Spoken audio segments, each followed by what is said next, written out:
Who remembers the 2010 FIFA World Cup?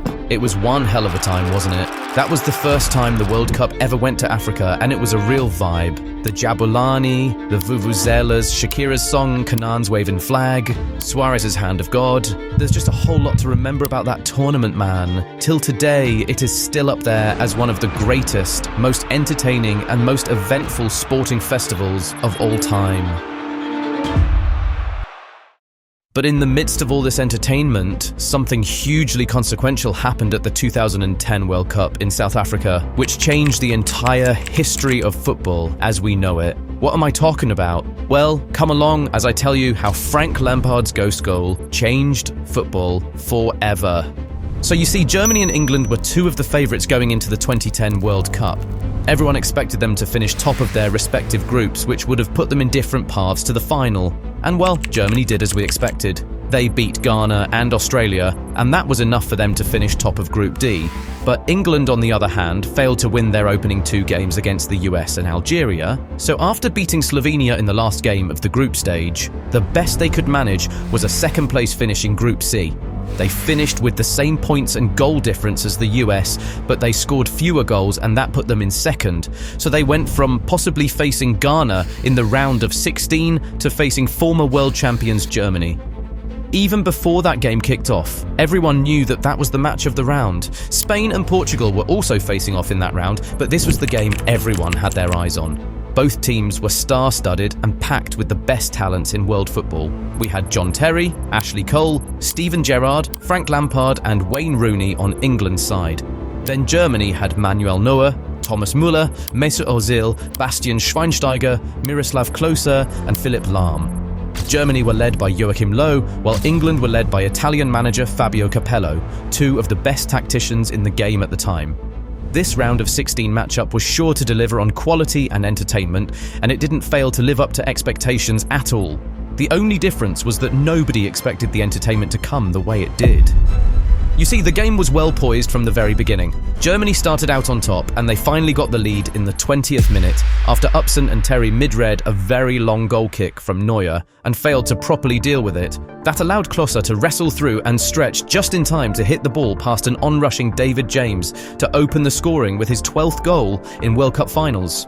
But the Germans weren't satisfied. They kept pounding on the door of England's defence, and 12 minutes later, it opened up for them again.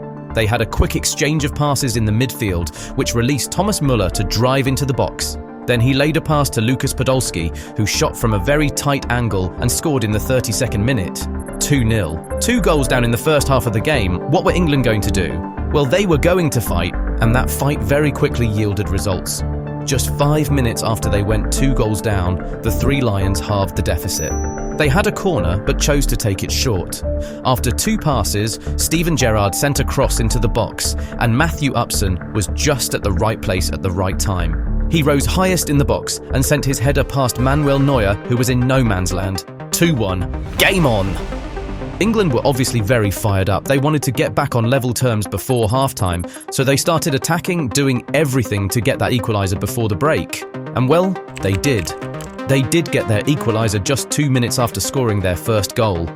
Frank Lampard latched onto a ball which a German defender had tried to clear, and the English midfielder immediately sent a looping shot towards Neuer's goal from outside the 18-yard box. The ball went over Neuer's head, bounced off the crossbar, and very obviously crossed the line completely. Lampard was wheeling away in celebration. The England fans in the stadium were elated. Fabio Capello and the rest of the England bench were so happy for their equaliser. But wait a minute, something isn't right. What happened there?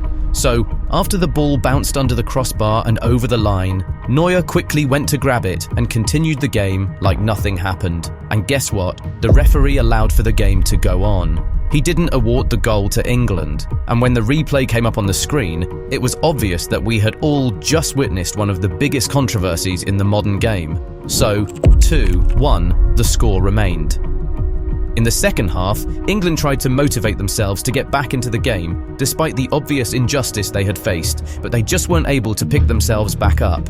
Lampard hit the woodwork from a long-distance free kick early in the second period, and the next free kick he attempted was what led to Germany's third goal. His free kick hit the German wall. The ball was stolen off Barry, and that started a German counter-attack, which ended with Thomas Müller hitting the ball as hard as he could past David James in the 67th minute. And then, just 3 minutes later, we saw another brilliant counter-attacking play from Germany. Ozil skipped past Gareth Barry on the left-hand side and drove straight into the box, where he was able to lay a smooth pass to Müller, who scored his second of the day and Germany's fourth. England were beaten 4-1, which meant that the Three Lions failed to reach the quarter-finals of the World Cup for the first time since 1998, but it was so hard to blame them for this loss after what had happened in the first half. Sure, the Germans played some really brilliant counter-attacking football, but the controversy certainly overshadowed the result, and rightfully so. It was so bad that Sepp Blatter, who was FIFA president at the time, had to come out and tender a public apology to England. I'm really sorry. It was very unusual to see the FIFA president apologise to a team, but it was something that needed to be done after England were practically robbed in daylight. And we know there are some people who may have said, so what, even if the goal had been awarded to England, they would still have lost 4-2. But that's just too simplistic now, isn't it? Germany's third and fourth goals were from counter-attacks, and that's because England were desperately looking for goals in the second half. If they had been rightfully awarded that goal in the first half, the entire game would have taken on a very different complexion. Also, having an equaliser snatched from you in the knockout rounds of the biggest competition in world football can be so demoralising, and it definitely affected the England players mentally. Blatter understood all this, which is why he apologised the very next day. He admitted that it would be nonsense to not bring up the topic of technology in the next business meeting of the IFAB after that tournament was over. Blatter said, "We will come out with a new model in November on how to improve high-level referees. Something has to be changed." And well, something did change. Meetings were held internally, and the following year FIFA began to sanction tests for the use of goal line technology, and that led to its usage being approved. Different systems were tried, including Goal Ref, which is based on magnetic fields and a sensor in the ball, and Hawkeye, which uses multiple cameras to triangulate the exact position of the ball at every point in time. These two systems were employed in the 2012 FIFA Club World Cup, which was the first official competition goal line technology was applied. It was used to try out the system. Once it proved to be working just fine, goal line technology was then written into the laws of the game in 2012, which then allowed competitions to adopt it. But it wasn't made mandatory, so each competition reserved the right to adopt its usage or not. Considering what they suffered at the 2010 World Cup, it was no surprise that the English Premier League was the first domestic league to adopt goal line technology. The Premier League first introduced this technology ahead of the 2013-14 season, and the first goal in the Premier League that was awarded using this technology was one scored by Edin Dzeko for Man City against Cardiff City on the 18th of January 2014. The German Bundesliga and French Ligue 1 would later adopt it ahead of the 2015-16 season, while the first World Cup that saw this technology used was the 2014 Showdown in Brazil. Continental competitions like the UEFA Champions League, UEFA Europa League, Euros and Copa America would join the goal line technology wave in 2016.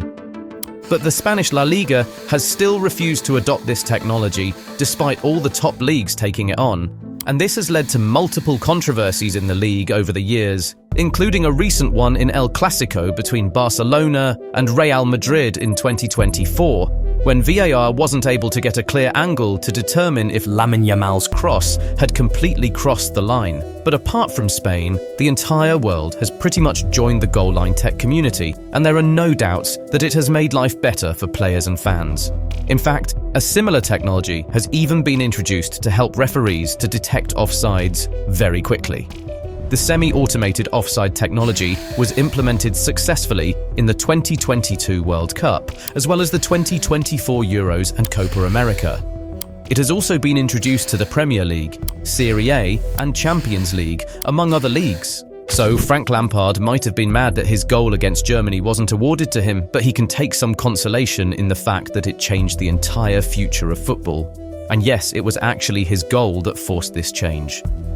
It is true that the introduction of technology had been discussed prior to the 2010 World Cup, but in March 2010, just 3 months before the kickoff of the World Cup in South Africa, FIFA and IFAB literally voted against the implementation of the technology. But as Blatter himself confessed, Lampard's ghost goal against Germany forced them to reopen those conversations, and 2 years later, the technology was officially approved and introduced into the game. So yeah, Frank Lampard and his unfortunate ghost goal deserve to get a lot of credit for the introduction of goal line technology in the sport right now. But hey, I'm a little curious here, especially for supporters of England. If you could go back in time, would you want Lampard's equalising goal against Germany to be given, which would probably mean no goal line technology till date? Or do you see that as a sacrifice which England, being the home of football, had to make for the betterment of the sport as a whole? I want to hear from you guys, so talk to me in the comments. And if you thought this goal and this game was influential, you won't believe how much this controversial match changed the course of football.